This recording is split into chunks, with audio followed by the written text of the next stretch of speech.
to a conference to play some worship, to lead worship at a conference, and I was so excited. I got there and I got to this hotel lobby, and I'm walking in this hotel lobby, and a friend of mine sees me and says, "Chris, great to see you." He's like, "Oh, great to see you too." And this man is next to him. He said, "I want you to meet this brother here." And I was like, "Okay." And he said he just spoke at this conference, and it was the most amazing thing I've ever heard, and it was just incredible. And he told his life story, and I hate that you missed it, so I just want you to meet him. He's going back to his homeland. He's not from here, but he's walking, and as he's walking out the door, and you're walking in, I thought this would be amazing. So we meet each other. I'm like, "Oh, nice to meet you." And my friend's like, "Tell him your story. Tell him your story." I'm like, "Okay, right here, let's go." And this man begins to share. He speaks in very broken English, and he says, "Hi, I'm a pastor. I'm a pastor from Syria."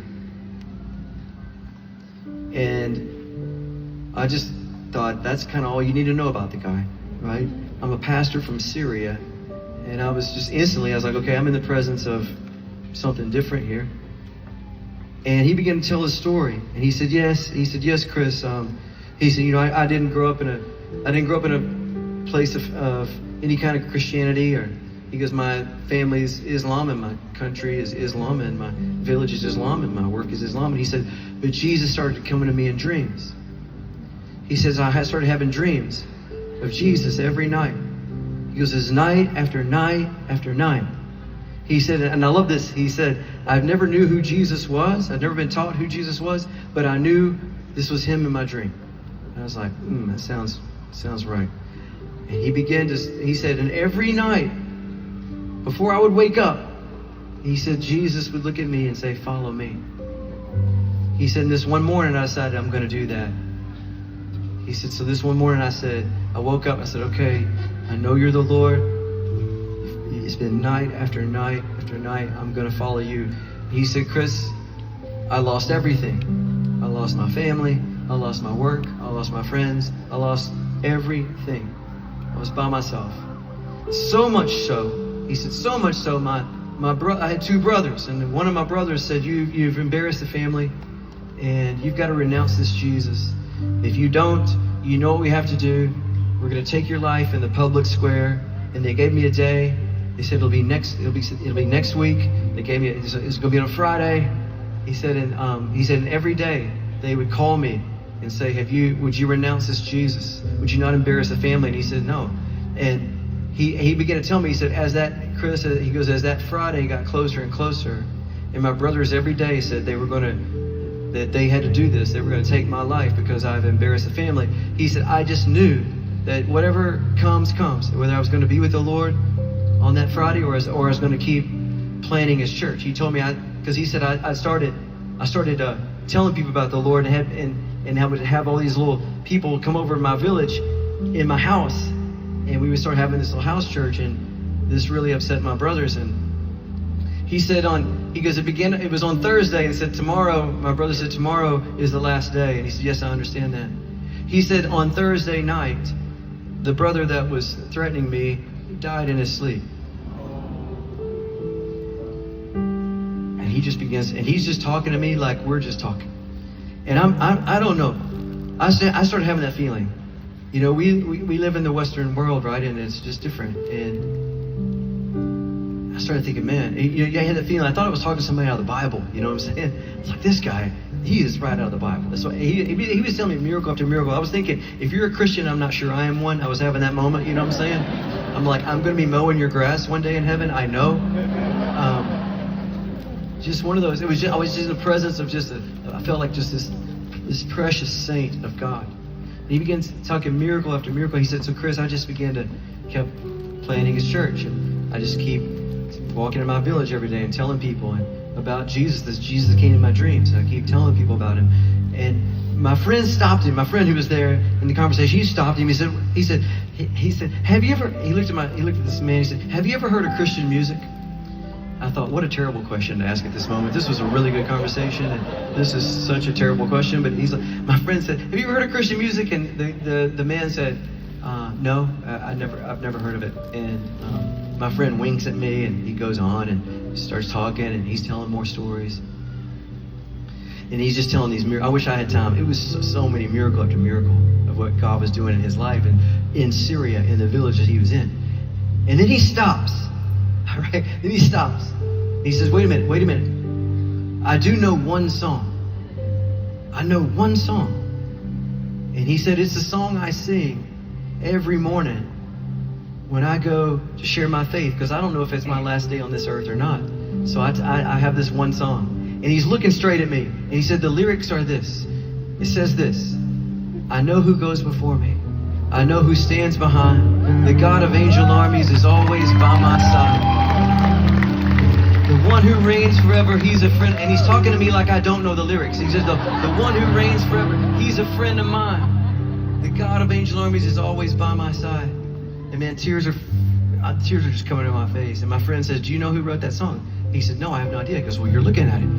And this brother grabs me and he starts shaking me. He's like, you have no idea. This is my song of faith. You have no idea. Every day, every single day I sing this song. And I'm thinking, Lord, I'm crying, he's crying. And he said, do you want to hear this in Arabic? I was like, yes, I want to hear this in Arabic. He pulls out his phone, guys. He has one song. And it's Angel Armies, and he hits play, and some guy in Arabic starts singing it, and they sound amazing, whoever they are. And I was just thinking, Lord, how do I write a song in my room that makes its way to this pastor in Syria that's a lifeline every morning for him? And I was just like, the way God connects the dots, the way he connects people, that he is in the details. And I just say that tonight, I'll never sing this song again the same way. When I think about him, I think about, isn't it amazing to know that all over this earth that Jesus is building his church and nothing can stop it? The gates of hell cannot stop the church being built. And all over the islands of Hawaii, the church continues to move forward and continues to be built. And so tonight we're going to sing this. And this is a song of faith. And I pray maybe whatever you're facing, whatever army's coming against you tonight, whatever darkness is coming against you. My wife and I have this painting in our house, and it's just a pitch black painting with one little simple candle, and it says, the light shines in the darkness, and the darkness has not overcome it. And that is the truth tonight. That is the truth. So let's sing this in faith tonight. This is Angel Armies.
fill up this sky with these words of faith tonight. We believe it. I know who goes before me. I know who stands behind. The God of angel armies is always the one who reigns forever.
Yes, he's always, always, always, always, always.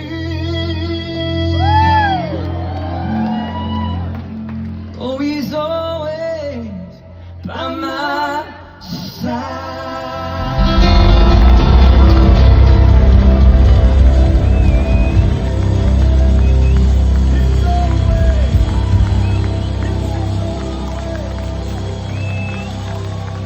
My friend George Mondera singing with me tonight, everybody.